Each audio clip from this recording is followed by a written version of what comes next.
guys, nandito tayo ngayon sa Motor Trade 1070 Lower Bikutan dahil i-vlog natin ang pinakabagong scooter ni Suzuki. Ito yung si Suzuki Access. Kung gusto mo ng retro looking na scooter pero maliit sa'yo si Honda Giorno o kaya si Yamaha Casio, subukan mo itong motor na to. Mas malaki siya, and if you wanna know the details, tutukan mo dahil check na nga natin yung kanyang specs, features, and also the price.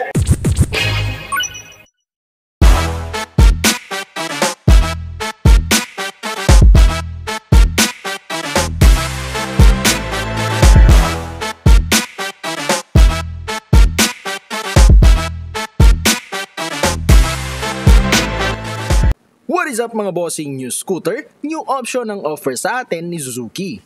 Kung ang hanap mong scooter ay budget-friendly, maganda ang quality, matibay, comfortable, pwedeng first beginner motorcycle dahil madali lang i-drive, at higit sa lahat ay pocket-friendly dahil napakatipid sa gasolina. Dinisenyo nga talaga ni Suzuki itong si Access for daily commuter bike. Meron tayong dalawang variant kay Access 125 Ride Connect at itong binablog natin na standard. Sa standard naman, may tatlong kulay tayong pagpipilian: Pearl Grace White, Solid Ice Green, lastly, Metallic Matte Black. Let's go down sa kanyang mga specifications. Ito ay may tire size na same with Bergman. Dito sa kanyang harapan, 1990 by 12. Mas bilugan siyang tignan sa gulong ni Fasio na may size na 110/70 by 12. Kung gusto mo ng mas makapit na gulong at hindi mo masyadong ramdam yung mga maliliit na lubak sa daan, saktong-sakto lang itong gulong ni Access. Syempre, ito na rin ay tubeless. When it comes to its braking system, very reliable ang braking system ni Access. Naka-combi brake na nga ito. Ibig sabihin lang yan kapag pumipreno ka sa likod ay may kumakapit din na preno sa kanyang harapan. Dito sa kanyang harapan, naka-hydraulic disc brake with single pot caliper. 3mm naman yung thickness nung kanyang disc. Ang kulay nung kanyang mags ay kulay itim, pero pag ice green ang body color, silver naman ang kulay nung kanyang mags. Meron din naman tayong suspension na telescopic fork. Silipin naman natin ang kanyang fairings. Ito namang kanyang fender ay malawak ang sakop, kaya yung talsik ng dumi ay hindi kung saan saan. Kaya kung ikaw ay malinis sa motor, siguradong bihira ka na lang mag-car wash. Kung mapapansin nga ninyo, mahaba itong kanyang fender extension, optional na lang na maglagay ng mudguard. Umakyat naman tayo sa kanyang mga signal lights. We have integrated type signal lights. Hindi ka mag-aalalang may maputol o kaya naman sumabit. Mataas yung kanyang position at the same time malaki, kaya naman it will make you more visible kapag gagamitin mo ang kanyang signal light sa mga panahong mag-U-turn ka, overtake o kaya gagamit ng hazard. Ganyan ang kanyang itsura when turned on. Sa kalagitnaan, merong emblem ni Suzuki. At sa ilalim nito, makikita natin ang new iconic position lamp. Pag sinabing lamp ay umiilaw, yes po, umiilaw po, at ito ang kanyang itsura. Same with signal lights, ginamit nila dito ay bulb. Isunod naman nating tignan itong kanyang headlight. Ito na ay LED, mas malakas ang buga ng ilaw at mas matipid sa konsumo ng baterya. Kung papansinin ninyo, meron na rin itong limiter na kapag nakailaw ito ay hindi scattered yung buga ng kanyang ilaw. Parang projector type na rin. Nagmukha namang high class yung disenyo nito dahil dun sa garnish sa ibabaw ng kanyang headlight. Stainless chrome ito na kapag nasa malayo ka ay bagay din dun sa kanyang side mirrors dahil naka-chrome din ang mga ito.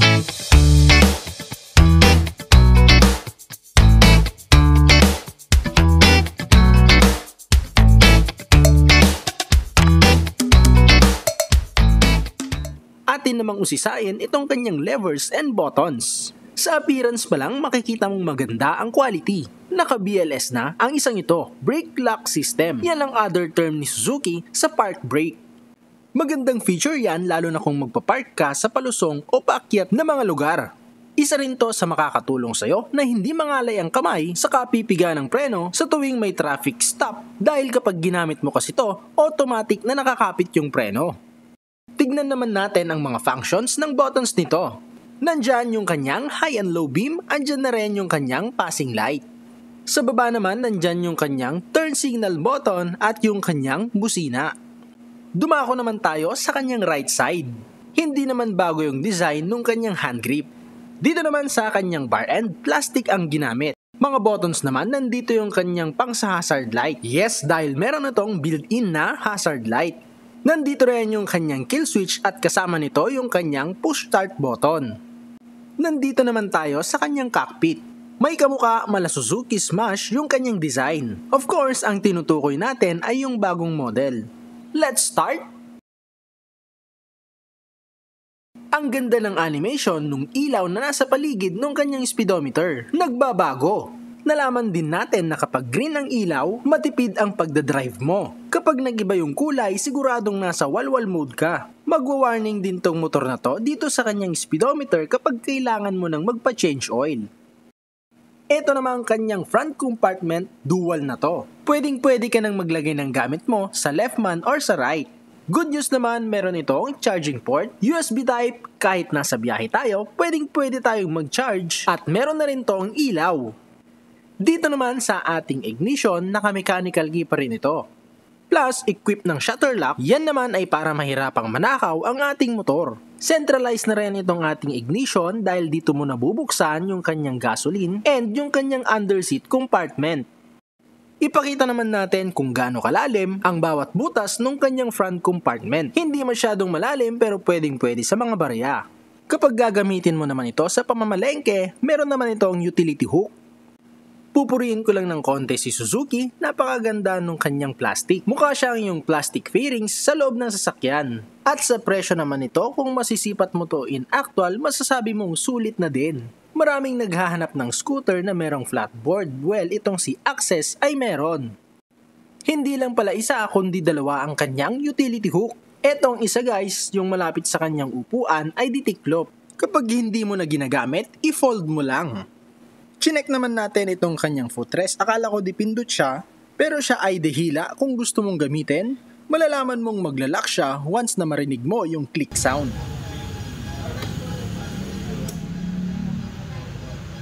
Kung malaki na sa tingin mo ang upuan ni Bergman, makita mo lang itong si Access ng actual, mapapasabi ka rin ng ang laki. Mahaba rin kasi at malapad ang kanyang upuan, na kahit na medyo chubby stage ka na sumakay dito, ay hindi magiging malit na tignan itong motor. Sa sipat pa nga lang, alam mong komportabling sakyan itong si Access.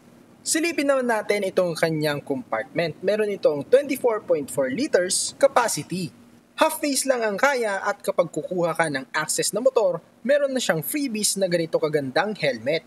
Ganda! Classic na classic yung datingan. Pwede nyo rin akong i-PM para matulungan ko kayo sa inyong application. Sa panahon ngayon ay pwede na kasing mag-apply online para magkaroon ka ng sarili mong motor. I-PM nyo lang ako sa ating Facebook page Easy Ride Journey.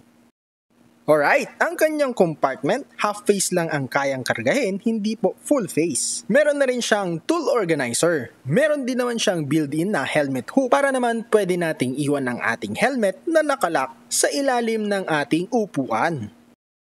Minimal lang ang design nitong si Access. Meron lang itong naka-emboss na Access dito sa kanyang side.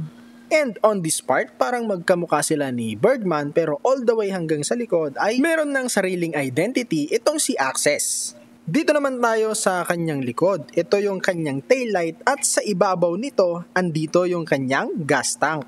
Isa sa highlight talaga ng scooter na to ay yung kanyang fuel economy. 57.3 kilometers per liter. Mas matipid kay Bergman at lalo na kay Fascio. May 55 kilometers per liter lang siya. 5.3 ang kanyang liters capacity while si Fascio is 5.1. Fuel economy wise ay masasabi kong pasadong-pasado itong si Access. Para sa mga nagtitipid dyan, alam nyo na. Sa kanya namang taillight LED na ang ginamit dyan sa kanyang turning lights, malalaki. But still, yung taste ng modern classic ay nandyan pa rin. Hindi siya off tignan. Kapag hindi maganda ang mood mo sa daan, mapapa-smile ka kasi parang naka-smile na rin itong taillight ni Access. Naka-chrome din ang kanyang heat guard, dagdag retro classic look sa kanyang overall design. Dito sa part na to, ito naman yung kanyang air cooling system, hindi pa siya liquid cooled.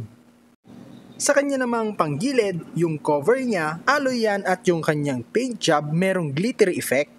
Isa sa magandang feature nito ay andito pa rin yung kanyang kickstart na kapag malobat naman yung ating battery, may option pa rin tayo na pwede siyang paandarin. Halos same engine lang din naman ito ni Bergman kaya yung comparison nating ilalagay dyan ay para kay Fascio. Meron itong power of 8.3 horsepower at 6,500 RPM. Doon naman sa kanyang torque or yung kanyang damba, yung hatak, 10.2 Nm at 5,000 RPM.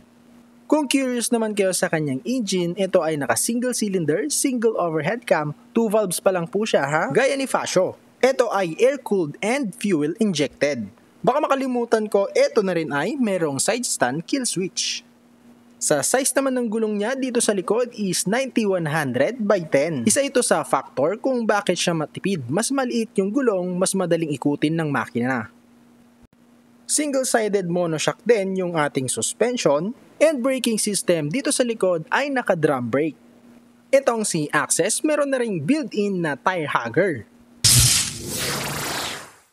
Sa presyo muna tayo guys, 84,900 pesos. Mas mura ng 9,000 pesos. Pero sa isang variant ni Access na Ride Connect ay parehas na sila ng presyo. Ang pinakamababa mong pwedeng maging down payment is 4,000 pesos plus LTO registration. And monthly naman for 3 years is 4,053. And mind you guys, price may vary.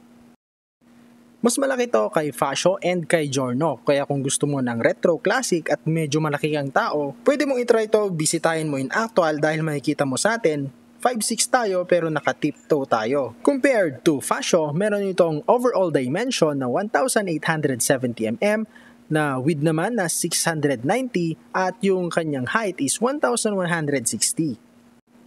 Mataas din naman ang kanyang ground clearance 160mm at doon naman sa kanyang seat height medyo mataas din 770mm. Ang masasabi ko lang dito sa motor na to isa itong retro classic na scooter na medyo malaki. Alright, maraming salamat po sa ating mga followers and subscribers dahil hanggang dito ay tinutukan ninyo. And if you are new to our channel, subscribe and follow for more videos. Thank you!